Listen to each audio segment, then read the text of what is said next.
All right, guys, we are back. This is another edition of MMA Past, Present, and Future. My name is Shillan. This is being brought to you by Sherdog.com and Loudmouth MMA Podcast Network. I'm going to get right into it because we have an absolute loaded lineup.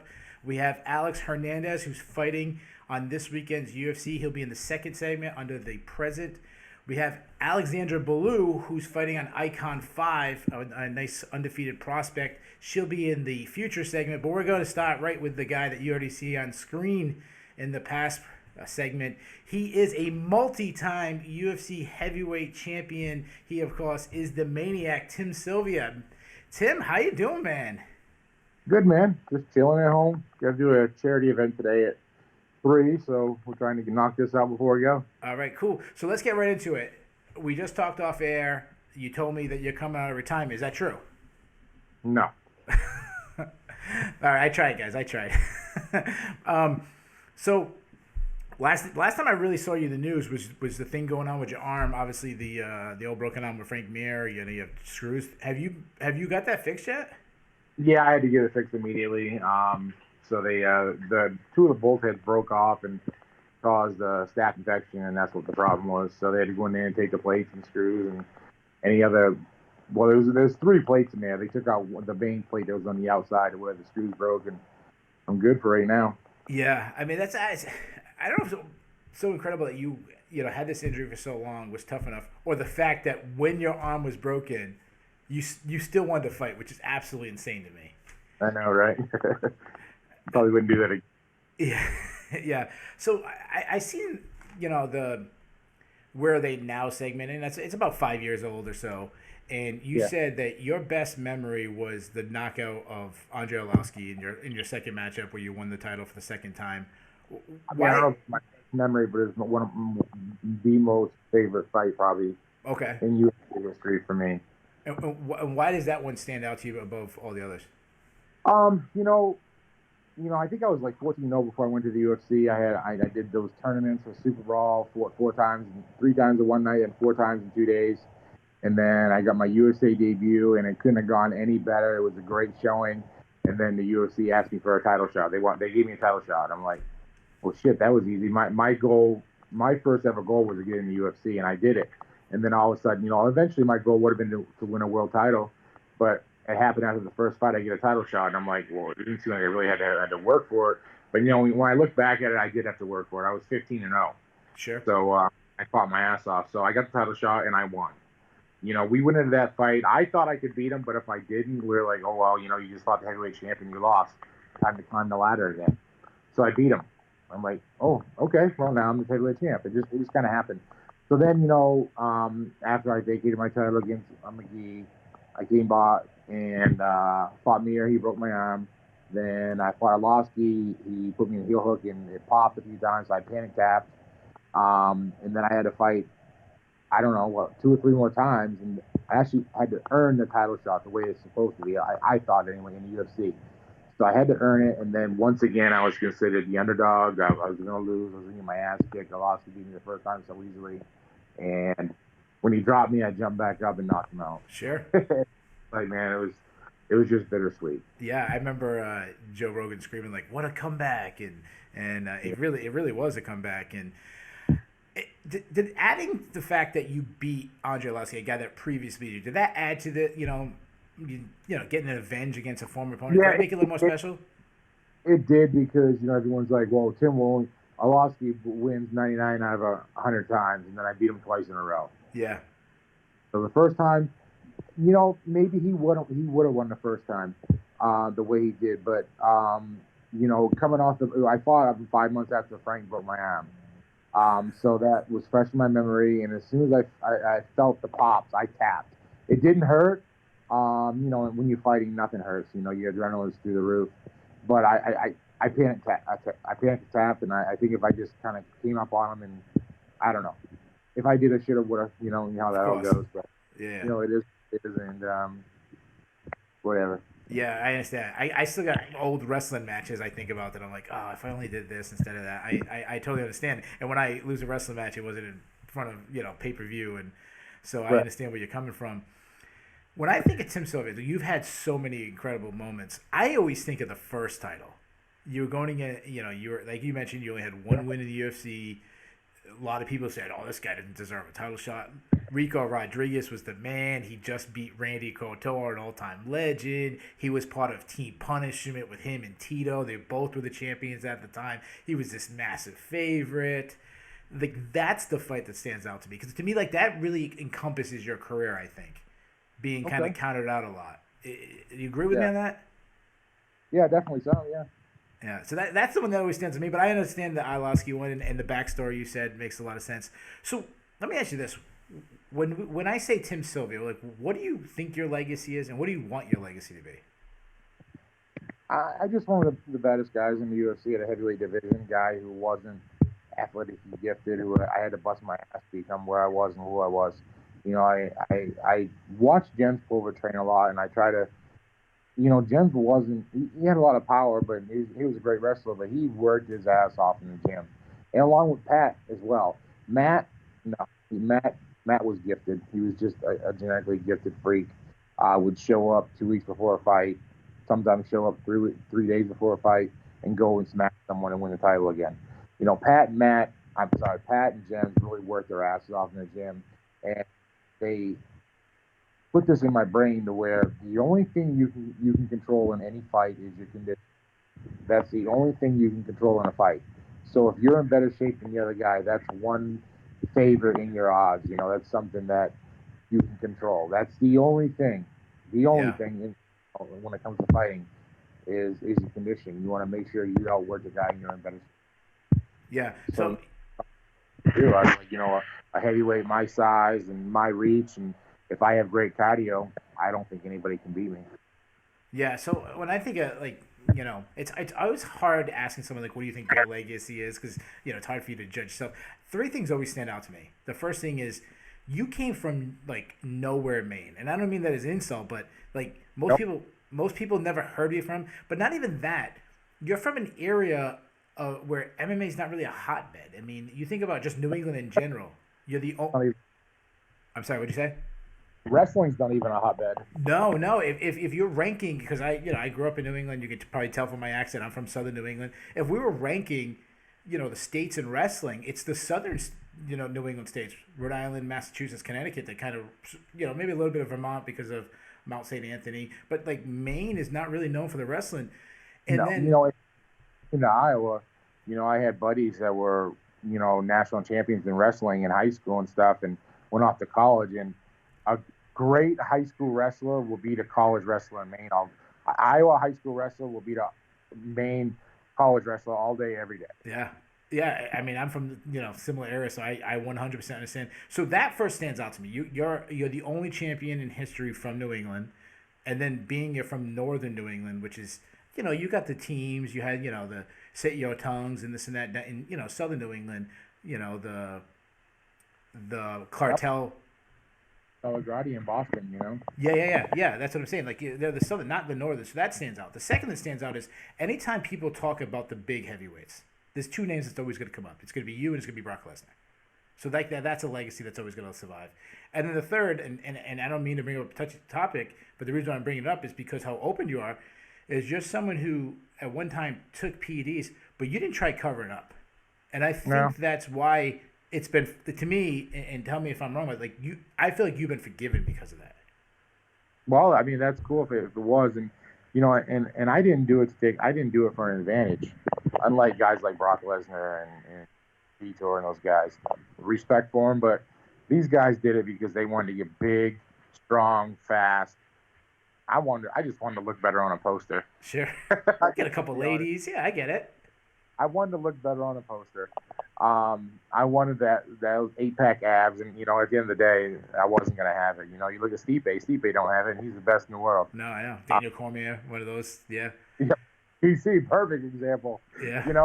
It's just I always, I had a low self-esteem, with my physique and stuff, and I just wanted to look better. And the stuff I took, I was open about it. It was I don't even remember. Winstrol. Because some fucking jerk off in the gym, so you need to get on Winstrol. That'll get you all cut up. Yeah. So I tried it. So, but yeah, it didn't work. It work, and I got popped. Yeah. So the other thing I think about is being part of, like, you're part of just a dynasty over there at Militich Fighting Systems. You mentioned Matt Hughes. You mentioned Matt Hughes didn't work hard, which to me is just like, how is that possible? I couldn't say he didn't work hard. When he was in the gym, he worked hard. Okay. Um, He just didn't live in the gym. He didn't have training camps. No, he didn't. He didn't have training camps like me and Pat and Jens and everybody else. Spencer Fisher. No, he didn't have training camp. Yeah, to me, that's amazing. Like, I didn't, when you do interviews, you kind of, I write down a couple of notes that I want to ask, and then you kind of guess what they're gonna say and where you want to go down. Like, I didn't expect you to say that, but you hear the stories. You hear the stories about, like, when he fought BJ Penn. I don't want to have any disrespect to Matt. No. Because he's one of my best friends. He's actually in my upcoming wedding. But yeah, I mean, he was just genetically gifted. He was strong knocks, his great wrestling, and it worked for him for so long. But he finally met his match, and I hate this fight against St. Pierre. Finally, he met a guy who's just as gifted, physically gifted, who works hard. I mean, George St. Pierre busts his ass in the gym, has great training camps, and that was the one thing that he can control. And that's when Matt met his demise. And, I kind of, some things Matt did in that fight, and he was led in the wrong direction. People told him, Matt, you got good stand-up. Your stand-up's great. You can stand up at St. Pierre. No, his stand-up sucked. And, I've seen that happen with another prime example, Ronda Rousey. Yeah. Somebody got in her head and told her she had good stand-up and she could stand up with Holly Holmes. And she got lucky against some people that were okay. Yeah. But not the... I mean, if Ronda went out there and trained with some better wrestlers and grabbed people and threw them on the head and broke their arm, I still think she could be a UFC champ.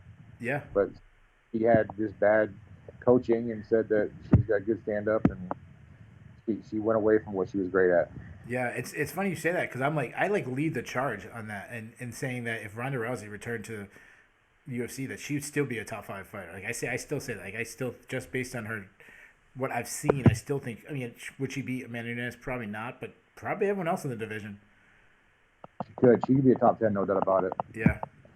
She doesn't have that killer instinct, that killer personality, and some of the girls got into it because their boyfriends are doing it, and it's, let's fun, let's compete in jiu-jitsu. Oh, okay, I'll fight. And they go out there and they don't try to.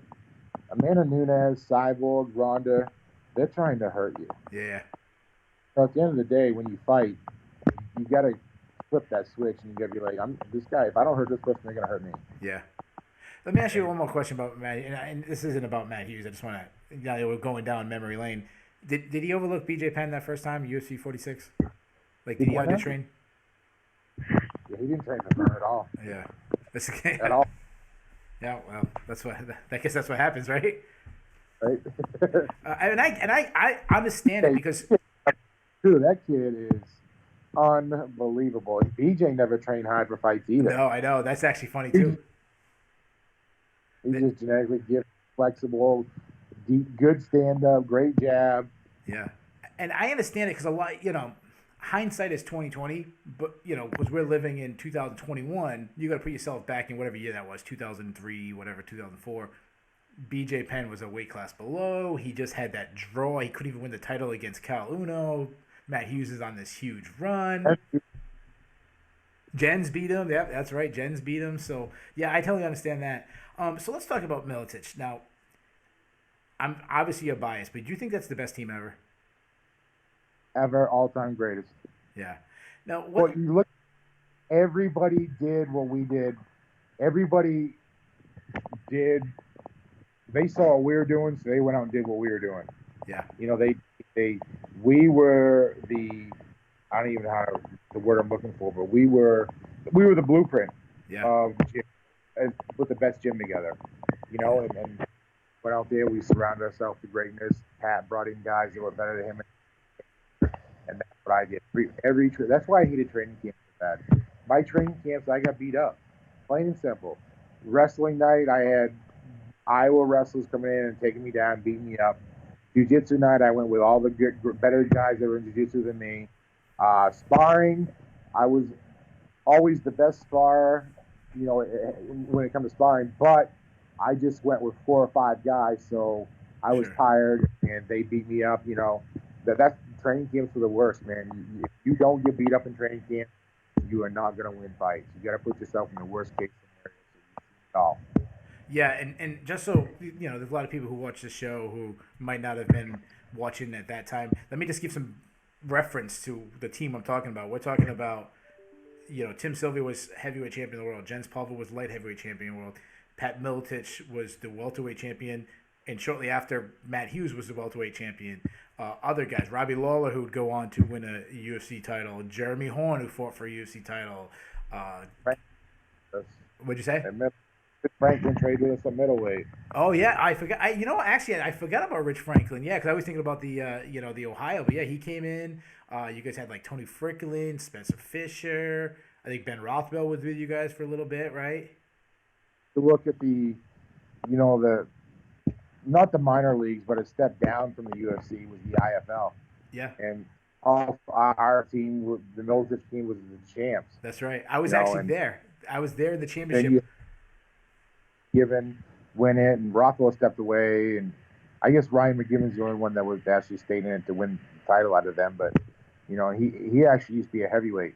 He used to help me. He helped Rico Rodriguez when he was 230 pounds, wrestling at the Iowa Hawkeye. Yeah. Now, when I think about the all-time teams, a lot of them had rivals. Like in Pride, you had Shootbox and Brazilian Top Team had that rivalry. Team Punishment and Lions Den had a rivalry. Like, did you guys have a rivalry with anybody? We wasn't a fan of Team Punishment. Yeah. Okay, I get. I mean, but you didn't really match up other than you and Rico, right? Was there any other matchups? It was just us and me and Rico. Yeah. It's just they just talked a lot, and Rico talked so much shit. But no, I don't. We never really had. We just kind of kept to ourselves. We were in Iowa. And when, what was it to do to Iowa? Absolutely fucking nothing. So we trained. Yeah. This is the go-to. There's no nightclubs and, guys not running around chasing women and stuff like that. We got together and trained our asses off. We went mountain biking, played some paintball, played some video games, ice fishing, hunting. Yeah. That's, So the other team that I could think of at that time was probably Team Quest when they had Couture and Lindland and Henderson. But they were a little top-heavy. Like, they weren't, like we just mentioned, about 20, 25 guys for Miletich. Exactly. Like Quest was like the core 3-4 guys. It wasn't as deep, right? Yeah, I love talking, going down that old memory lane. Tell me this: you were in this crazy fraternity, elite fraternity. Like, what happened? Like, why did you guys break up? Well, the first part that happened was Jeremy Horn moved to Utah. Yeah. And Jeremy was the guy, the go-to. He was the guy in the mornings, the grappling guy and stuff like that, and then the fucking IFL. Yeah. The IFL ruined Team Miletich because Pat was focusing on his IFL guys. It created a divide. So when that happened, Matt kind of went and opened up his own gym. Took our boxing coach, Matt Pena, and Robbie went with him. And yeah. That was it. Now you mentioned that you said Matt Hughes is going to be in your wedding. Are you still like in touch with all the guys from Miletich? We're getting married on May 8th, and Monty Cox is the best man. Pat Miletich, Jens Pulver, Matt Hughes, and Steve Rusk are in the wedding. Oh, cool! Yeah, nobody's gonna the wedding crashes. No one's crashing that wedding. It'd be a bad night. All right. Let me ask this. So I know you've talked on the record that you and Dana White didn't have the best relationship. Is this why you're not in the Hall of Fame yet? I would imagine so, yeah. Yeah. I didn't put up, he called me and be like, have you lost your fucking mind? I'm like, fuck you, man. Don't talk to me like that. Who the fuck do you think you're talking to? You may cut me a paycheck and shit, but you treat me like a man and you talk to me the way you're going to talk to me face to face. And we had a lot of disagreement stuff. It's just, you ain't going to respect me. Especially being a fighter and you're a fucking peon who couldn't fight his way out of a wet paper bag. Yeah. I remember it seemed like it got to like a boiling point with the Jeff Munson fight. Like when you beat Jeff Munson, like it seemed like he wasn't happy with your win. Like is that true? Would you say that's like the peak of it, or was it worse before or after? He wasn't happy with my performance, whatever. It's like, you know, at the end of the day, I won the fight, and it's like, you're not giving me any money if I lose. So I'm gonna make sure I win at whatever it costs it takes. Yeah. But you know, Jim stand up with me. He kept trying to take me down the whole time and stuff like that, and you know, I was worried about him taking me down and stuff. And Of course. it was just a styles make fight. It was a tough fight to perform on, you know. Yeah, and I mean, why would you go to the ground with the guy? The guy was an Abu Dhabi champion. You're jabbing him. You're winning with a jab. He can't get past the jab. Like, why would you change it? It's funny how fans and promoters, like, MMA is the only sport that a team or a fighter wins, and if they don't win in a certain way, it's looked negatively upon. You think about, like, if the That boxing either, and that's the other combat sport. You're Yeah. right. I mean, Floyd Mayweather has had how many decision wins, and Yeah. I mean, the Buccaneers just won the Super Bowl, you know, a couple weeks back, and no one said, well, you know what, it was boring because at the end, second half, they were running the ball, or this, like, you don't hear that in other sports. Like, a baseball team, they should have been stealing more. Like, it's just a weird thing that MMA guys kind of have to deal with. So, obviously, if I ask you this question, like, UFC comes to you and says, who do we put in the Hall of Fame next? Is it you or is it Jens? Who goes in next? I mean, Frank Mir first. Not Frank Mir. I'm sorry, Frank Shamrock, Jens Fulver. Yeah. Jens was there first. He deserved to be in there for me. Yeah. No, he's definitely. Now, let me ask you, what? I think all three of us deserve to be in there. I mean, you got fucking guys like Stephan Bonner. Yeah. I mean, Matt Serra. Matt Serra does shit. I'm a fan, but I can't stand him. Yeah. All right. He does a show with Dana White, so you know he's getting in. What do you think of the current heavyweight landscape? Like, are you a fan of it? Do you think it's quality? Like, what do you think? Fan of it. There's some quality guys. Frustrating, you know, because 5 years ago I could have been a top 10 guy in it. Yeah. You know, my body just gave out. Unfortunately, my stuff now. You know, but now I'm a fan of it. There's guys in there that I've beaten. You know, Ben Rothwell's still in there. I beat him. Derek Lewis came to American Top Team, and I beat his fucking ass, and he left. He never saw him again. Yeah. That was fair. Derek Lewis won last night by brutal knockout. Yeah, I'm happy for him. It's cool, man. He's got heavy power. It's just he has no cardio. But yeah, I mean, Stipe, man. Stipe was the one to open my eyes. We trained. I helped him get ready for Stephen Struve, and I think I was fighting Paul Bontel. I can't even remember. We were training in Ohio, in Indiana when I was holding my training camps, and that's when I realized he's the next great thing. Like, I never trained with anybody before in my life. Trained with Matt Mifione, beat him up and stuff. I never trained with anybody in my whole life that I said, "Wow, this guy can beat me." Mm-hmm. He was, and I was just like, "Yeah, he's the next big thing," and he goes on winning, you know. Yeah, he's pretty incredible. Would you put him number one all time? Like, and you know, there's a debate with him and Fedor and stuff. Like, would you put him as the best guy ever? Top 5 right now. I heavyweight. I Fedor right now. Fedor, yep. John Jones is up there. I mean, John Jones is one of the best ever. Yeah, no, I'm speaking strictly heavyweight, not Fedor right now. Stipe probably second right now. But Stipe's got what it takes to go past Fedor. Yeah, 1 or 2 wins. I mean, it's got to be there. And you know, two questions. I want to stay on this topic for a second. Where do you think you rank all time? And I know that's a very hard question to rank yourself, but yeah, I think the UFC has me at 64, 67. But I don't. Yeah, I mean, all time probably. Right now, probably in the top 10. Right now, I mean, it's going to go away, but, I mean, 5-time UFC heavyweight champ, so only me, Randy, me and Randy have that. Stipe just passed us. Yeah. But, you know, Fedor, Nogueira, myself, Couture, Stipe. I don't put DC in there. At 205, not heavyweight. Because he spent too much time out of the weight class. Kind of thing. Yeah, and he can't beat the elite. he can't beat the elite top 10. You get lucky against Stipe the first one, but yeah, no. He beat some pretty good guys, man. He beat Mayer. That? He beat some pretty good guys. He beat Mayer. He beat Barnett. I mean, he's beat some good guys. But put him against the guys in their prime. Sure. No, I understand. No, I understand. He didn't beat a Mayer prime, a Barnett prime.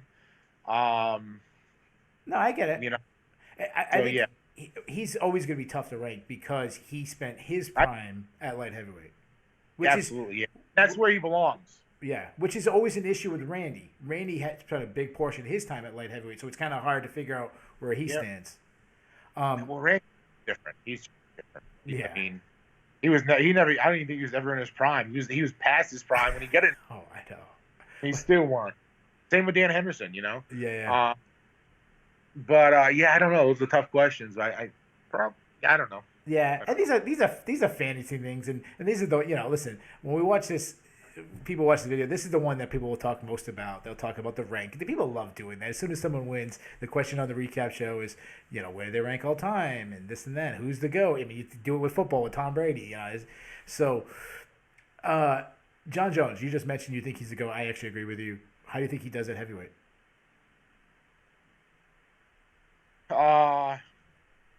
Top 5 guys he struggles with. Everybody else he cleans the. So you don't think he'll beat Stipe? I think Stipe finds the way to win. Yeah. Do you? He's got more reach. He's got more reach on him. He's more athletic. But I think he finds the way. Yeah. So I don't know. I don't know. I mean, I think I follow John Jones on social media, and he says he's revived and stuff, and he's hungry again. He's worried about the guys he's going to be facing. Sure. That's why he didn't do it so again. All those. So, maybe I don't. It's interesting. I guess he gets the title shot after Nagano and Stipe, I guess. So. Yeah, it's a mystery, and that's what's exciting about it, to see how he's going to do. Now, you said, you think you could, if your body didn't fall apart, you could still be at least in the top 10 right now. Would you want to still be fighting at this age? I know you've had a kid since then. You have a show. I don't want to be fighting at this age, but when the UFC sent me my new contract and I signed it, and I was going to fight in Strikeforce, I was going to be the alternate, or I was going to fight DC. I was going to fight DC. I was going to fight Daniel Cormier. They sent me a contract. They sent me back to him.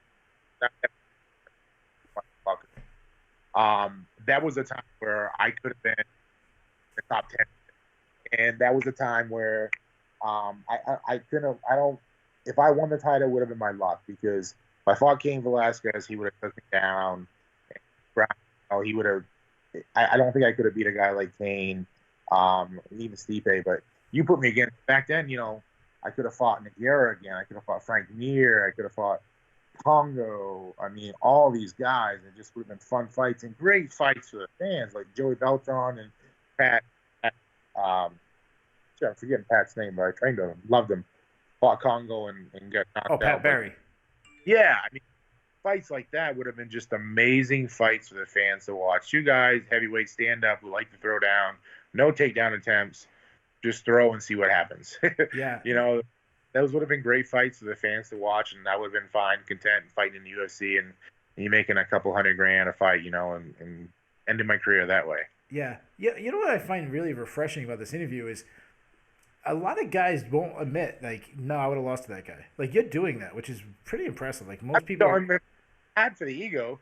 It was funny because I was at the ATA archery trade show, and you kind of always know that there's nobody in here that can beat you up, whatever. Yeah, of course. They were Ryan Bader, and I like Ryan Bader. And somebody said, "Who's tougher?" I said, if I was in my prime, me. But right now, Bader, that son of a bitch, would take me down. Yeah. He would take all that shit, and same way when I fought Randy, I wouldn't know if we were gonna be standing up or going for takedowns. Sure. So I was like, he's in shape. I think he probably beat me. So I'm probably the second toughest guy in the room right now. But now, I mean, it's reality. Yeah. Nobody can. I've said it before and say it again. Nobody can beat Father Time. Yeah. Well, yeah. Maybe Randy. That's about it. Yeah. So let's talk about that for a second. So this is a show that like I said, I talked to someone who's been a star in the past, someone currently doing it, someone I think is in the future. So we're having Alexandra Ballou in the final segment. What would you give advice to her that you wish someone would have told you? I don't know who she is. No, but I'm just saying it has to be her in general. But any young fighter, what advice would you give that you wish someone told you coming up? You know, I was surrounded by great people, and I think that's why I was successful. Don't get too big for your head. Pat once said to me something I really liked and enjoyed, and I try to keep that in mind. Everybody you meet on the rise to the top are the same people you meet on the fall. Yeah, that's good. Every rung you go on, you're meeting that person, and then there's a time you're gonna go back down that ladder. You go up and you go back. So treat everybody the way you want to be treated. Surround yourself by great people, great training camps, good managers. Get a manager who wants to grow and build you, not a manager that wants you there just to make money. Sure. It was a great guy. I want to say, is it Charles McCarthy? Okay, He was a UFC fighter. He was a manager, right? Yeah. Perfect fucking example. Worst manager ever. Because he had no idea how to manage guys. He just wanted to get his guys in the UFC. So he would get a guy fight and didn't know who he was fighting. Yeah. It's like, we'll fight a UFC fight. Versus Monty would build you guys. And he would put stipulations in the contract. Well, yeah, we'll give him a title shot, but then we're not going to fight a killer immediately. Or they would give, when they offered Monty fights for his guys, when you were a heavyweight champion, they would give him 2 or 3 options so he could build his guys. Like in my career, he kept me away from great wrestlers my first 5 or 6 fights until I got better at wrestling takedowns. Sure. He likes to build guys. So you need to get a manager that wants to build you and that cares about you. I mean, like I said, best man at my wedding, he's my son's god. It's a friendship. It's not a business. Everything was done in a handshake. And, get with a good gym who they train with the people that want to be better and want to see you succeed, that are not jealous and that aren't trying to hurt you in the gym. They want to know those types of well. And obviously, when it comes, I did some investing. I did really good with buying land and building houses and stuff like that. But I wish I did a few things differently when it comes to money and stuff. So I always thought the money wasn't going to run out. And then when I got that big $1 million contract with Affliction, UFC bought out and they honor it. Oh, so, yeah. It was like I still was going to make $3 or $4 million. And yeah, that's definitely tough. And yeah, definitely. Fight. It's a short game. It's a short end game. So. Yes, make the money, be smart with your investments, get with the right people who know how to invest right. That's good advice for everybody, regardless of fighting. To be smart with money. What is your connection with MMA now? Do you still train? Do you still get calls from fighters? Like, what do you have any connection to the sport? No, I don't train anymore. Probably the only connection I really have is Stipe's a friend, and Robbie Lawler. I still watch sport. I love MMA. I train some of the guys, Rothwell, Derek Lewis. All right, so obviously we've been talking about your MMA career, but you've been very successful afterwards, and it's a TV show that's not MMA related. It's actually hunting.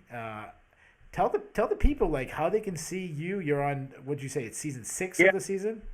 Yeah, season 6 will be airing this summer. We air 3rd and 4th quarter now on the Sportsman channel. Both there and hunt. I get some friends that hunt that pro staff for me and stuff, but my fiance now, she really enjoyed it. She filmed a lot this year. She filmed me and my son, and my son killed a gray buck this year. He's 10 now, but you can catch us on the Sportsman channel, which is nationwide TV. Outdoor Adventure Network. We do have some YouTube clips and stuff like that. All the social media platforms, Instagram, Twitter, Facebook. Yeah. So do you ever, you said you bring your son out there and different people. Have you ever bring any fighters with you? I've gone with Spencer fishing before and stuff. Cool. Pat was this year. He told me he wanted to get his fan card back because he hasn't fished in a while, and he couldn't make it. I went out and killed him a deer and brought it to him. I did the same thing for Jens and stuff. Jens wants to, Cowboy Throwing and I talked about it the first UFC Chicago show, and we never made it happen. But yeah, I mean, I don't know. I mean, they got to get a hold of me if they want to go hunting. You know, Mendez and I have been talking about it. We haven't had it make it happen either. So yeah, that's definitely the guy, because I know he actually like retired from fighting so he can hunt more. And I know I think he's like the self-proclaimed best hunter in MMA, but I think you'd probably want to challenge him. What now? I said I know he think he's like self-proclaimed best hunter in MMA, but I'm sure you'd want to challenge him on that. I am for sure. Any issues like with PETA and any of that? Like, did you get any of that crap? No, that pussies. Okay, I didn't know, because I just made a post yesterday about it. I spent how many hundreds of dollars every month to eat here. You know, during the wintertime, there's no food, especially this winter we've had here in Midwest. We've got ice and snow, over a foot of snow out there on my property. I had to go around my tractor and plow for a few hours. Then I had one of my farmers bring a bale of hay, drop the hay, and drop corn and protein and pellets and stuff. And you know, we're doing that so deer are healthy, so they have something to eat. Peter just want to bitch and complain about it, but they're not doing what I do. They're not out there in the freezing cold, make sure the deer have food and water and mineral so they can live healthier lives. And then, I mean, you're not just shooting them and leaving them there. You're not just cutting their heads off, and you're eating the food, and you're giving it. I know you said you give it to charity. Sometimes I do, yeah, but I'll make sure I have 3 deer in my freezer. Yeah. I'm gonna have to. You broke up at the very end there, but Tim, listen, we went way over time. I appreciate it. You're just great to talk to you. I wish you good luck with the TV show. I hope we see you a little bit more involved in MMA. I wouldn't mind seeing you commentating on the desk, something. Let's get you back involved. But I think I know a lot about MMA, and I always had. Anytime I ever cornered somebody, they always said I'm the best cornerman that's ever had. I think I'm very knowledgeable about that, and you know, it is what it is. I always enjoyed it, and I still love it. And we still watch it, and looking forward to Stipe retaining the belt and beating Ngannou. Yeah, and there you go, guys. I tried talking him out and come back to the sport. I tried talking him to come back to fighting, but he squashed that instantly. The only way it would be bare knuckle boxing. Oh, there you go. Well, you say that now, you're probably gonna get a phone call soon. And we've been talking. Now, there you go. Ladies and gentlemen, that is former multi-time UFC heavyweight champion Tim Sylvia. Guys, stick around. I'll be right back with Alex Hernandez, who fights this weekend in the UFC. All right, guys, we're on to the second segment. This is the part where I talk to a fighter or somebody in the MMA world that I think is making a big impact in the present. As you can see, my guest is already on screen. This is a guy who's coming off a spectacular fight of the night knockout, or should I say performance of the night knockout over Chris Gruetzemacher. He returns February 27th at UFC Vegas 20 when he takes on Thiago Moises. He is Alex Hernandez. Alex, how you doing, my man? Good, brother. Doing real good. So let's get right into it. Your last fight, you got the big knockout. It was absolutely spectacular. The way he fell, it just, it was picture perfect. You had to know right away that you're going to get this bonus. When you pictured the fight in your head, I know you have to go through the scenarios. Like, could you have pictured any better than it actually played out? No, I don't think so, man. I did a lot of visualization in that fight, but I tried to remove any expectation for it, and I certainly respected Gruetzemacher and his durability more than anything, and so I was really pleased. I was really pleased to just break that early on and get the finish the way I did. Yeah, and on top of that, you had to feel even better on your ride home when you got an extra $50,000 getting put in your bank account. So let's talk. Yeah. So let's talk about that for a second.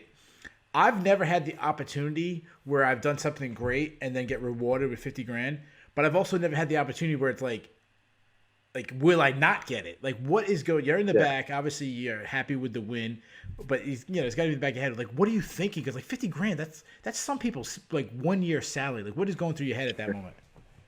Yeah, I try not to count the pennies or count the the chickens before they hatch, or even think about the bank count at all. But what do I think after the fight? Like after the fact? Yeah. After, I'm saying afterwards. Like, are you like? Yeah. Oh, afterwards, I was thinking money in the bag. For sure. But also, man, that was such a spectacular card. Everybody was fucking knocking everybody out. That's right. And so, man, I was like, dude, I think I should get it. I do think I had the nastiest knockout, but when you got 12 other guys that that got some knockouts also, you know, it's open to skepticism. So I wasn't sure who was going to get it. I was bummed out my teammate didn't also get it, Dustin Jacoby, because he had a spectacular knockout. I thought he definitely earned one also, but I was prepared to not get it. You know, you don't think about the bonuses. You can't be so greedy. You know, I think I want to train, fight, win. You know, and I want to get in there. I want to do my job. I want to do it to the best of my abilities. I want to impress myself, and then I'm happy. I'm happy at that point with an impressive victory. A bonus is just that. It's a bonus. Yeah. So, did you spend it on anything particular? Did you get anything nice? Yeah, no, I haven't, like, you know, bought anything cool, like, you know, a fucking giraffe or anything, you know, like, haven't blown it in Bitcoin yet, but I'm working on some smart investments. Good. You know, put it back into my gym and into real estate right now. And cool. Back to Texas because it's a great economy. That's good. Just kind of playing it smart right there, trying to build these other avenues for myself, and so that's really what I'm doing. Sure, that's really good because you got a lot of guys young in their 20s. They never had anything kind of like that kind of money before, and they go out and buy a sports car or something like that. Yeah. It's smart, you know. Get your mutual funds or you real estate if that's where you want to go. That's really good. So when you were walking out, Megan O'Leary, they did that moment where Megan O'Leary's talking and then you walk through behind. It's like kind of always a cool moment. And she talked about you talking about when you went to Factory X, you had to make some necessary changes, but she didn't like go too in depth what those changes were. What do you think are the you know, why you said you went to Factory X? What were those changes? Well, we need experience. You know, we were lacking expertise on that level. Okay. I was getting a guy, me and my coach Jason Yarrington, start out together. Okay. Really, he was starting out his gym at the same time I was starting out my MMA career. Okay. And so I was the first one to be on that scene. And so we were winging a lot. You know, we were learning on the go, and to be catapulted into that kind of tier of competition, you know, you can only get away with winging it so long before you get smoked. So that's kind of what happened, and we just needed to make those were the necessary adjustments. We needed a higher level of expertise and experience for an MMA coach that had done it before, you know, and that's what I found in Montoya. Yeah, of course. So it's pretty funny you're saying that you burst on the scene, you're just winging it. You were winging it pretty well. I mean, you knocked out Beneil Dariush in your UFC debut, and we see what he's doing. He just picked up a huge win again. I mean, he's been doing great. Yeah, he's not far. Super impressive guy. Yeah. So the shit was going well, no doubt. You know, but the problem was, you know, we come in so hot. I was smoking guys in LFA. You come in and you take out the number 10 guy like that, and it's like, dude, shit, it's easy, bro. I'll just keep doing this, and I'll just be, you know, running for title contention in, like, you know, 6 months. Fuck it. Yeah. And that was just, you know, it was just ignorant. that's exactly what it was. So, I just had to kind of settle into the hierarchy almost, you know, kind of respect the levels of the game and the fact that these guys at the top, you know, I got away with a good shot with Beneil. That's a tough son of a bitch, and I got away with a good shot with him, but I can't expect people just to always crumble like that, or just crumble pressure. Guys at the top, you know, you look at a guy like, you know, Poirier the other weekend, you know, guys don't just crumble at the top. You know, they weather storms, and if you catch them, you turn the lights out. Well, that's one thing, but just to break a top 5 guy mentally from putting it on them and then expecting them just to go away, that just doesn't happen. And so it was just a whole new exposure. I just, you know, I was just unprepared for it and wasn't used to it all. All right, so I'm gonna get you in trouble with your teammates. All right, while you're walking out, they said one of your quotes was, "I can't be the best guy in the gym. That's why you went to Factory X." So who is the best guy in the gym at Factory X? You know, I always strive to be top dog everywhere I go. So there you go. So, you know, I tell coach tells us, and we tell ourselves, you know, I'm the baddest motherfucker in the world, let alone that gym. So I already see myself as that guy. But I have, I have such respect for those guys. Are fucking killers, and anyone can have their day in that gym, and that's the truth. There you go. That's the very politician answer. So if when you're done with fighting, one of your investments might be in like a campaign or something. That was I like the way you slipped that one too. So let's talk about this. You wanted to get a quick turnaround. Like that's one thing you kept saying in the fight.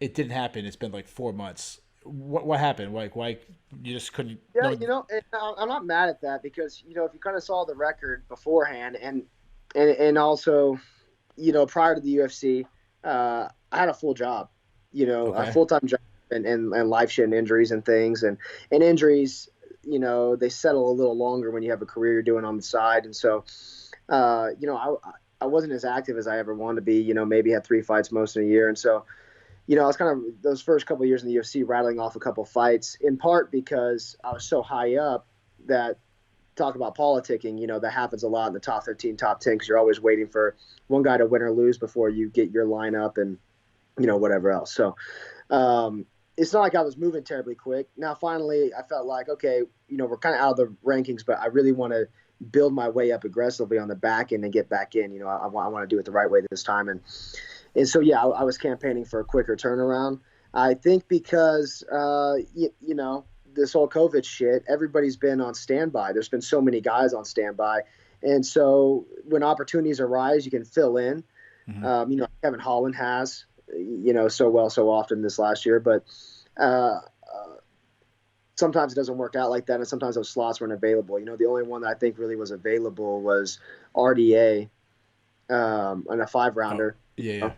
And some people campaign for me to get that fight, but I certainly understand that someone more qualified like Felder would take it. So it's kind of a waiting game, and in this fight, and Thiago Moises, we both fought together on the 31st. So for us both to get another fight before the end of the year, again, might be a little greedy. Yeah, I understand. It's a really weird game we're in right now with everything with COVID. So let's talk about that. You and Moises fought on the same card. You had the spectacular knockout. Props to him to see you get the spectacular knockout and then say, I want to fight that guy.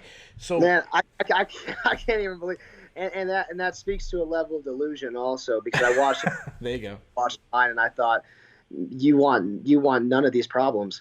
And it's funny, I didn't know he did that because I saw him in the hallway. I was looking spectacular in a custom suit, and he had some sweats on, some jammies. Yeah. And we passed each other, and I shook his hand. And I said, "Great job." And he said the same and smiled, and went his way. But I had no idea he called me out just like an hour before that. I had absolutely no clue. Yeah. I might have smacked the sense into him right then and there. But I think kudos to him. He's pulled off two great name wins. Yeah. And we're certainly in the same players column. And so I think, I think it's a great matchup. So you used to be the one calling people out. Does it make it a little bit more personal that someone, they called you out? No, man. Some people say that, but dude, I've been getting called out since I got in this bitch, because I came in and they were like, well, who the fuck's this kid? And he's already ranked. I'll fight his ass. He just came out of LFA. I'll fight him. Yeah. And everybody's been calling me out. So it's nothing new. And I think it's just kind of cool. I get to, I've never paid attention to him though. I never noticed him because I'm always like, I don't want these assholes biting at my heels. I don't care to fight them. I'm trying to fight the guy ahead of me. Just like they're trying to fight me. I'm trying to fight the guy ahead of me. And now we're in a place where, we're in pretty comparable statuses, me and Thiago right now, and so it's a great fight. It just makes sense. It's not anything about. It's nothing personal. It's nothing about a call out. Mm-hmm. It doesn't mean to me. He didn't say anything disrespectful. I just it just seemed like a fight that made sense, and it was a fight that I happened to get offered, so I said yes. I haven't ever turned down any fight. Yeah. So let's talk about the X and O's about it. Like, how do you feel you match up? Like, obviously this guy's known for his jiu-jitsu, but we saw a lot more of stand up in his last fight. Like, when you do film, like where do you think you have the biggest advantage? I'd say the biggest advantage would be on the feet. Certainly. But I don't really see a disadvantage anywhere. Okay. I think that he would like to. I think he wants to become more recognized as a striker and just as exciting in general, like anybody would. Mm-hmm. So I think he's becoming more daring on the feet. I think it's going to get him exposed. It's going to get him in trouble. And I think whenever he he reacts out of desperation for a takedown or to grapple, I'll capitalize on that. I'll have my composure and I'll capitalize on it. And if it goes to the ground, I'll smash him on the ground. And if it's on the feet, I'll knock him out on the feet. So I feel good anywhere the fight goes. Yeah, so I seen a recent interview you did where you were kind of like laying out kind of the journey. Like, this is the ideal thing. I beat him, and then I face the next level up and the next level, and by end of next year I'm fighting for the title. I want to talk about the lightweight division for a second. Now, it's always been the most loaded division. It's always the most logjam. You got to go on this 10-win streak to get title shot. But it's even more logjam now than ever because the champion has retired, but maybe not retired. So fighting in that division, how does that what do you think the UFC should do right now? What if you were in charge? What would you do? Man, it just doesn't affect me though. Like all this stalemating shit with Khabib, and that's all very celebrity profile, high top 3 guys. That's not even me, dude. I've got to fight with fucking Thiago Moises in a couple weeks. I'm not worried about Khabib's ass. I train preparing for Khabib every fucking day. Yeah, but right now, I've got 4 or 5 fights before that's even a factor. And you know what you're saying? You need streaks, but you do need streaks, but you don't need 10 streaks. That's political also. It all depends who you are and what you're doing, right? That's a great point. So I know whenever, as I rise the way I plan to rise, whenever I know I want that title shot and I'm prepared to take it, it's going to be right there waiting for me. I have absolutely no doubt about that. And I think as far as it's being run fine. I don't give a shit right now because whatever they do with the title, it's just going to draw eyes and just draw viewership and just be about, it's just about being a cash cow right now with the title. It's not actually about, now that we're fizzling it out, I think it will be about merit. But again, it's just not in my it's not in my foresight right now. I'm gonna focus on that in the coming year. But this year's about keeping the momentum going that I've got, being on the right side of the track, keeping my clarity, keeping my composure, and keeping my contract building. Making cheap. And so that I want to do it all the right way. And then again, this whole muck at the top will be cleared out by next year. I'm not worried about it. Sure. So I was more asking you, not necessarily as a competitor. I've seen you break down matchups and seem like just one of the ones that you are a fan of the sport. That's why I was more asking you, where is it the fans matter? What interests you the most in the division? Well, I think that Charles Oliveira. Well, so tell me this, because I am bad at keeping up with the times in the paper. Sure. So is Oliveira Gaethje booked, or is that something that's rumored? Nope. And then Nate Diaz has kind of been sprinkling his name in there, calling out Oliveira. That's really zero resonation with the belt. So that no disrespect. Nate Diaz has no. That just doesn't matter. That's a fun celebrity. That's a fun celebrity fight. But if we're talking about the belt, Charles Oliveira deserves to be in a contender fight for it, or just a fight for it, because now Poirier's up there. But it's between Poirier, Gaethje, and Oliveira right now. And however they need to spin that wheel to get 2 of those guys to fight, those would be the top 3 right now. And it could make sense to put Gaethje and Oliveira together, and then the winner fights Poirier. I think that would be, perfectly sensible and a good way to go about it. Yeah, there you go. The reason why I was bringing Diaz's name is just because he's been calling out Oliveira. That's what I was saying. But you made a great point about, you're right. If Nate Diaz goes on a 2-fight winning streak, he's in a title shot. But if Tony Ferguson goes on an 8-fight winning streak, he's not. It is political. Right. Or look at a guy like Diego Ferreira. Oh, yeah. It was a killer fight. Derek Hughes brought to attention that, hey, we shouldn't be fighting each other. We both should have been getting top 5 shots. And there's a lot of truth to that. That's what I'm saying. Everybody's got a different route. You look at a guy like Darren Till, who shot up and got a title shot after only a handful of fights, It just depends. Everybody's got their own walk. But I think again, making that Oliveira Gaethje matchup and then the winner fights Poirier is a fair shot for the title. Well, we're running out of time. I just want to ask you 2 more questions. You did a little cornering last time. Is that a thing that you could fucking machine this year, dude? And I hate it. I fucking really hate it. Yeah, no, I mean, I dude, the fight week's a celebration, man. My fight week's a fucking party. When I'm with the boys on their fight week, I make it a party. We're having a great time, because it's nothing but positivity and a again, a celebration of all the work and commitment that's gone into it, and the fact that we're about to get a fat old victory. So it's a great time. But when you have to sit in that goddamn corner, dude, it is the most. I would rather be the man in the arena any day of the week. Really? Than poor sweaty son of a bitch in the corner losing his voice, So and his soul screaming at the guys in the cage. It's a hard job. It's a hard job. I have so much respect for the coaches that do it, because you put so much heart and investment in everybody, like they're your kids or your brothers. Sure. In my case, you want them to succeed, and it is just the most stressful ordeal in the world. It really is. It's so stressful.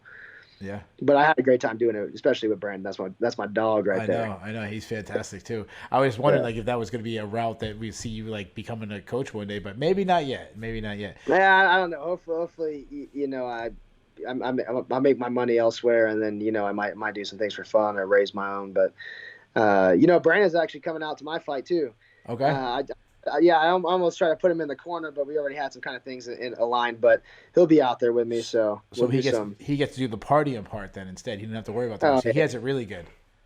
Yeah, he has it really good. Yeah. My quarantine. So. Yeah, my final question I always got to ask you anytime I get a fighter and I don't ask it, everyone gets mad at me. I got to have an official prediction for you because all the bettors want to know how to make money off of you. Yeah, man, I've been having a hard time reconciling it with myself because I don't know if it's going to be a first round or a second round TKO. There you go. Hey, what do you think? I think it's first round TKO. First round TKO. You heard it from coach himself. So I got a first round TKO. There you go. Well, hedge the bet. Bet both rounds, and either way you'll make money. And the way I'm cracking, maybe it's a KO, dude. I don't know, KO or TKO. You get it both ways. You get it both with KO and TKO. You get it both ways. Yeah, because you know why? Because it's too close to call. Was that a TKO? Was that a KO? It's too close. It's so close to call, yeah. It's so close to call. There you guys have it. That's Alex Hernandez. Alex, we're going to wish you good luck in this fight and obviously everything in the future. Guys, we've got one more interview. Stick around. Thanks, man. All right, guys, we're in the final segment. This is the part where I talk about the future. Before I get to that, though, I want to thank our last guest, Alex Hernandez, who's got a big fight coming up. So I went from Alexander to Alexandra. That's my next guest. This next guest, she was 3-0 as an amateur. She's 1-0 as a professional, coming off a big win over Lisa Blaine on a Bellator card. She returns after a two-year plus layoff at Icon Fighting 5 when she takes on Griffin Frisk March 5th in Biloxi, Mississippi. Ladies and gentlemen, Alexandra Ballou. Alexandra, how you doing? I'm doing pretty good. How are you? I'm excellent. So let's get right into it. How did you hook up with Icon? Because you're a New Englander. You can probably tell by my accent. I'm actually a New Englander myself. We're both in Southern New England.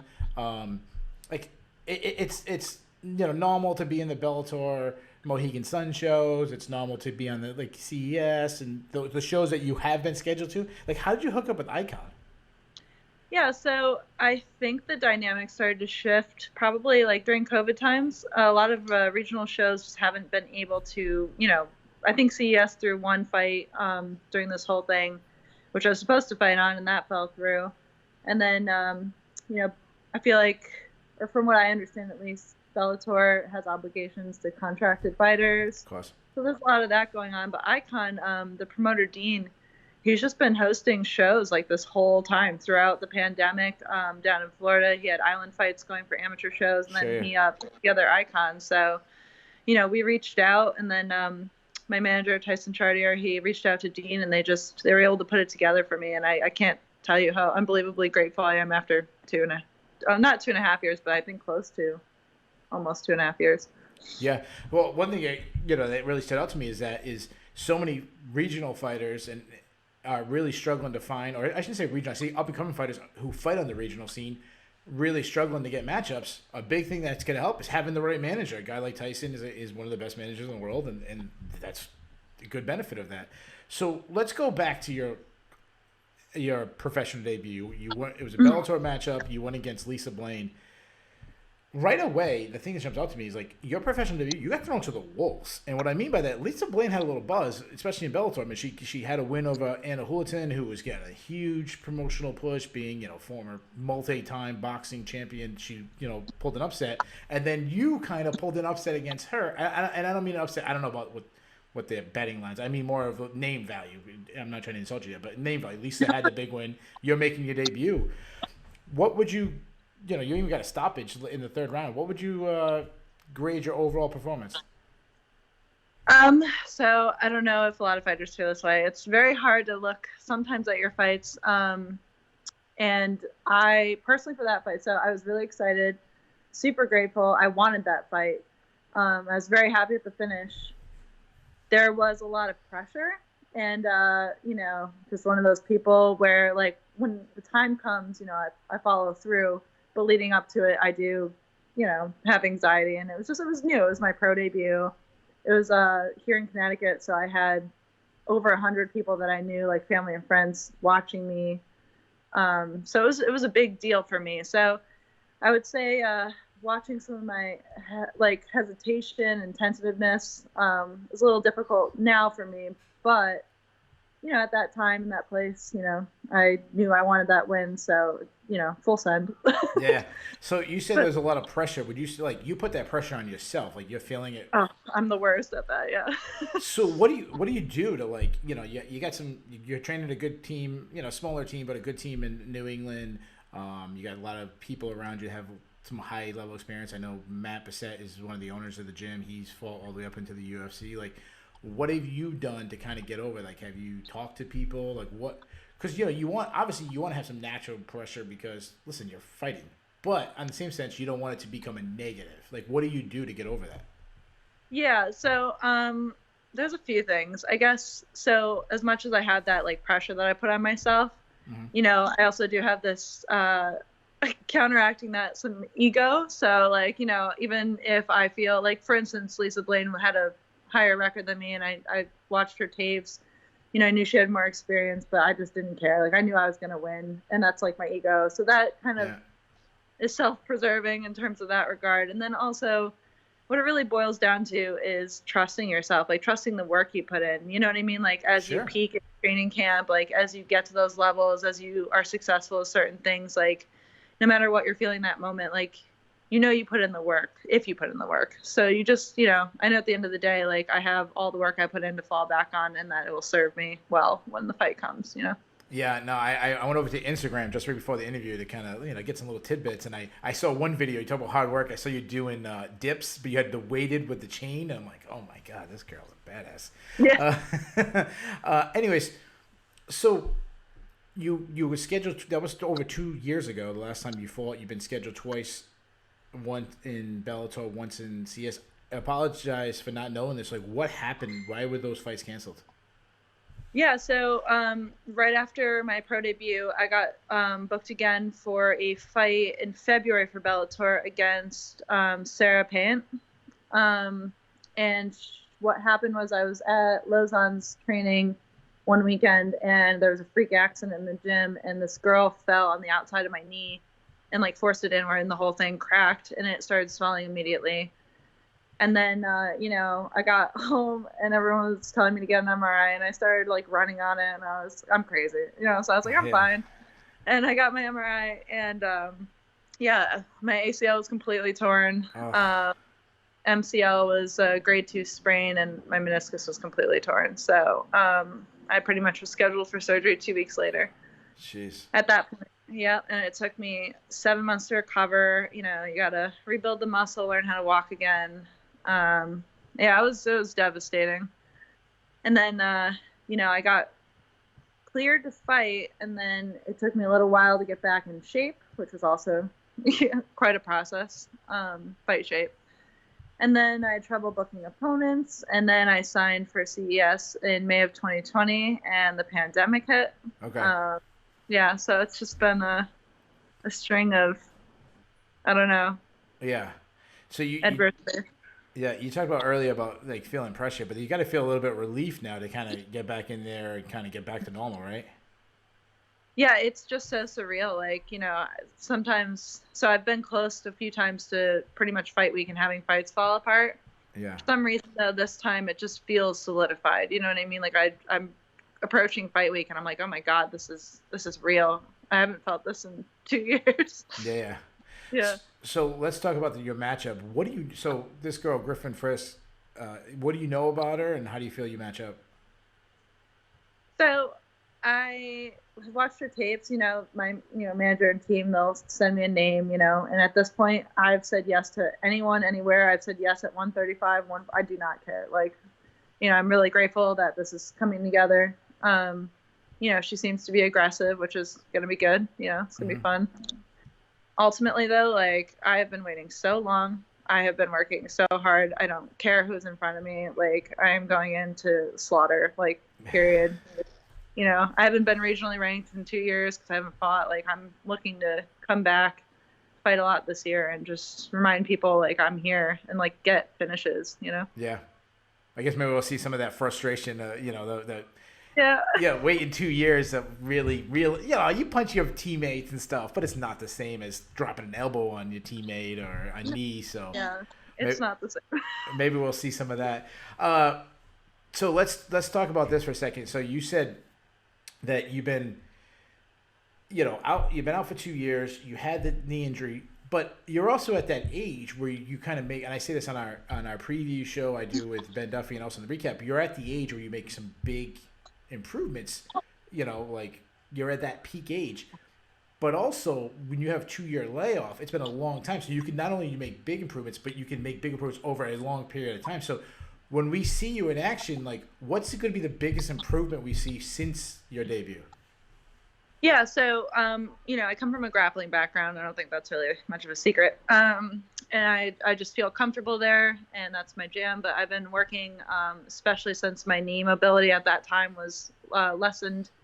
I've been working a lot on my stand-up. So I want to be, like, obviously the most evolved and complete fighter I could be. I want to be devastating. So I've been working on utilizing my range, being more aggressive with my striking, just more movement, more fluidity. So I really want to showcase a lot of that and a lot of different combos and just, like, stuff we've been working on. And obviously, like, whatever finish presents itself, I'm going to take.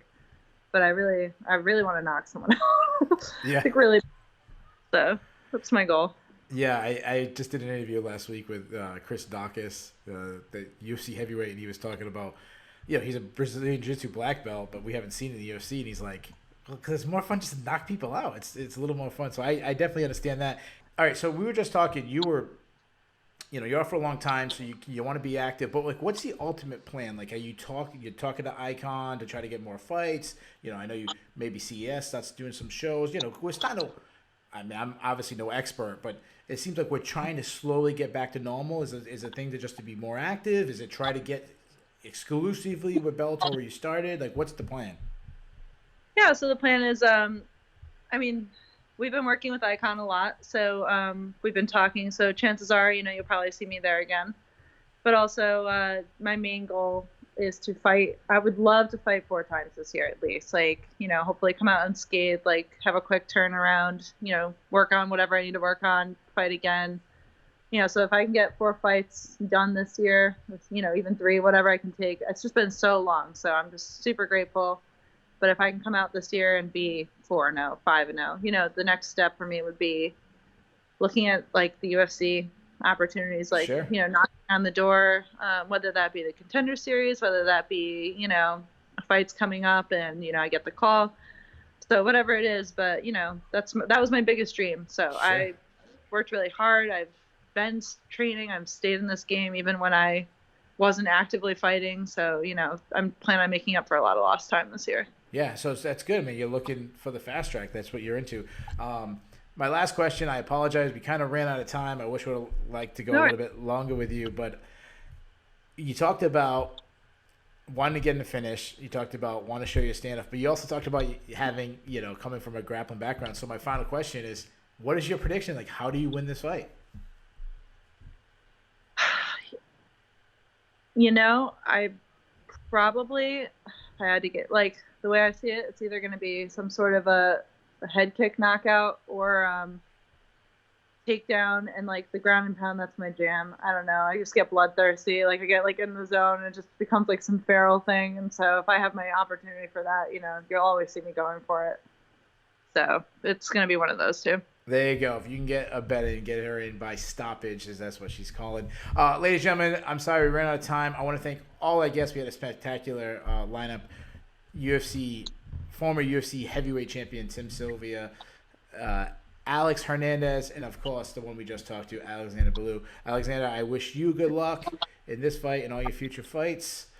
I'd like to thank all you people for listening. We'll be back next week. I got a couple lineups, a couple of the interviews booked. It's an incredible lineup. I don't want to announce anything yet in case anything falls apart, but if you like the show, wait till next week's. Ladies and gentlemen, you just watched MMA Past, Present, and Future.